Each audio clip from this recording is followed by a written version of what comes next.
Hey, it's Clay, and this will be a video chart on ticker symbol MARA. We will take a look at the 30-minute time frame. Real quick, what do I mean by 30-minute in case maybe you're new to charts? Instead of each one of these candlesticks here representing 1 day's worth of price action, which is what you would normally see, each one represents 30 minutes. So while this here may look like several days worth of time, it's actually today's price action broken down into 30-minute time slices.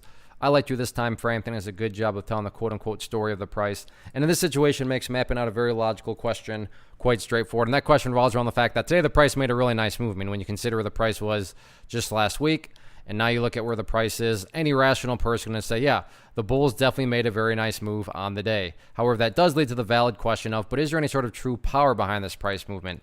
Is there any sort of genuine strength, or is this just some sort of knee-jerk reaction, dead cat bounce type move? I have no idea, but like I said, by using charts, we can make answering that question very straightforward. And in my mind, it all revolves around a single area, and that area is down here at, let's see, what is that? 93 cents. Why is 93 so important? Well, hopefully we can agree on the logic that price movements with genuine power are going to progress forward. The price is not going to go back to where it was.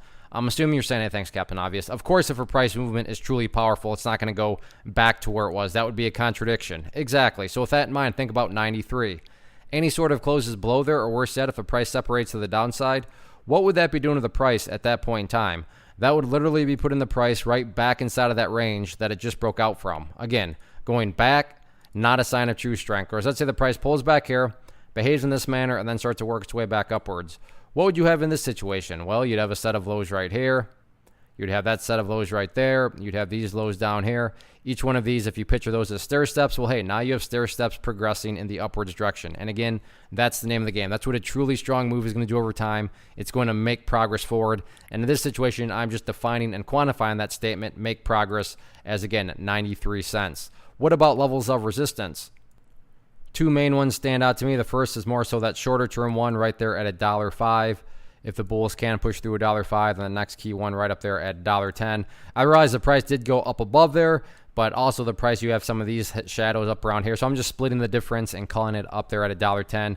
Moral of the story, though, is that price made a really nice move today, and as long as the price now begins to build higher bases, everything else will take care of itself, including breaking levels of resistance. So focus on building higher lows and then just sit back and let the trend do its thing.